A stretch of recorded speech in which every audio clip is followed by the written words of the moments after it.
করেছিলাম যে গরম আসা মানেই দুটো তিনটে জিনিস আমাদের মাথায় আসে। প্রথমত রোদে বেরোবো মানেই ছাতা, সানগ্লাস। তারপরে যে স্টেপটা আসে সেটা হচ্ছে সানস্ক্রিন।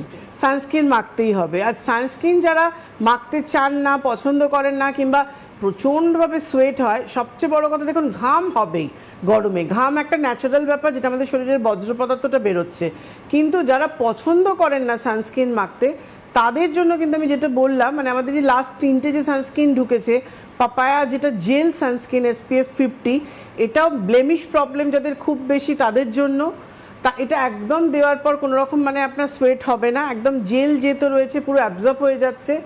ভিটামিন সি ইনভিজিবল, মানে নামের মধ্যেই বুঝতে পারছেন SPF 50।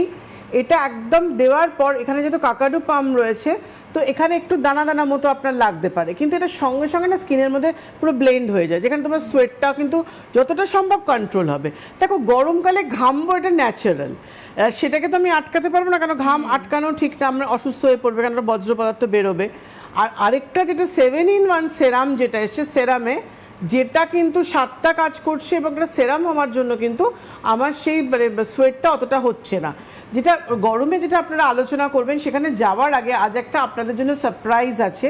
কারণ আমরা ফেস বডি সব নিয়ে আলোচনা করব, কি কি এই গরমে আপনি করতে পারেন, কোনটার ওপর জোর দেবেন।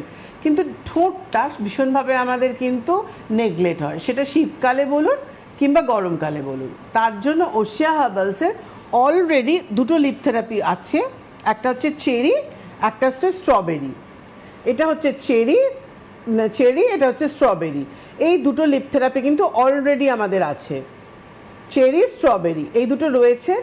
এবারে একটা, এটা SPF 15 কিন্তু এবারে সামারে যেহেতু এত রোদ ফেস বডির সাথে সাথে আমাদের স্কিনের সাথে সাথে কিন্তু ঠোঁটটাও ড্যামেজ হচ্ছে, সেখানে কিন্তু আমরা ভিটামিন সি ইউভি শিল্ড আমরা কিন্তু নারিশিং লিপ থেরাপি নিয়ে আসলাম। এটা কিন্তু SPF 50, যেটা আপনার ক্র্যাক, ঠোঁট ফাটা, ব্লাড বেরোচ্ছে, কারো স্পট চলে এসছে, কালো স্পট, স্মোক করার সাথে সাথে একটা আনইভেন টোন হয়ে যায়, ঠোঁটের মধ্যে একটা দাগ চলে আসে, সাদা মতো একটা স্পট পড়ে যায়, কোনো রকম হাইড্রেশন থাকে না, সব কিছুর জন্য কিন্তু এই ভিটামিন সি লিপ থেরাপিটা, এটা সামারের কিন্তু একটা নতুন সংযোজন, সামারের গিফট বলতে পারেন ওশিয়া হার্বালসের তরফ থেকে, যাতে ঠোঁটটা আপনাদের সেফ থাকে, ঠোঁটে কোনো রকম প্রবলেম না আসে। এটা তো গেল, এবং এটা থেকে আমি খুলে রেখেছি।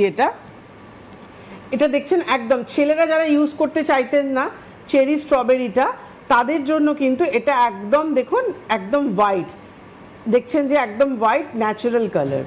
মানে এটা দেওয়া চেরি স্ট্রবেরিতে চেরিটা একটু রেডিশ হয়, আর স্ট্রবেরিটা ধরে একটু লাল বেশি লাগে, কিন্তু এটা দেখুন একদম ন্যাচারাল কালার। কিছু মনে হচ্ছে আমি লাগিয়েছি, কিন্তু দেখুন একটা গ্লসি ব্যাপারের জন্য আপনি সেই হাইড্রেশনটা কিন্তু বুঝতে পারবেন।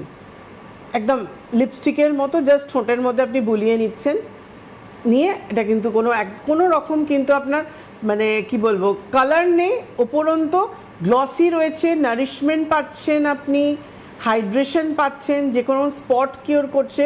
SPF 50 ভিটামিন সি যেটা আমরা নিয়ে আসলাম, এটা কিন্তু আমাদের SPF 50 এটা রয়েছে। আমি দেখো মানে এটা আমি ঠোঁটেও দিয়েছি, মানে আমি এটা লিপস্টিকের ওপরেও দিতে পারি, কিন্তু পুরোপুরি একদম আমার কিন্তু মনেই হচ্ছে না ঠোঁটে কোনো, দেখো একদম মানে একদম আমার লিপস্টিকের যে কালারটা আছে সেটাই কিন্তু আমার পুরোপুরি থাকছে একদমই। এটা কিন্তু আমি পুরোপুরি ইউজ করতে পারি, আমার লিপস্টিকও কোনো রকমভাবে নষ্ট হলো না, উপরন্ত কিন্তু আমি সেই হাইড্রেশনটাও কিন্তু আমি পাচ্ছি। এটা তো গেল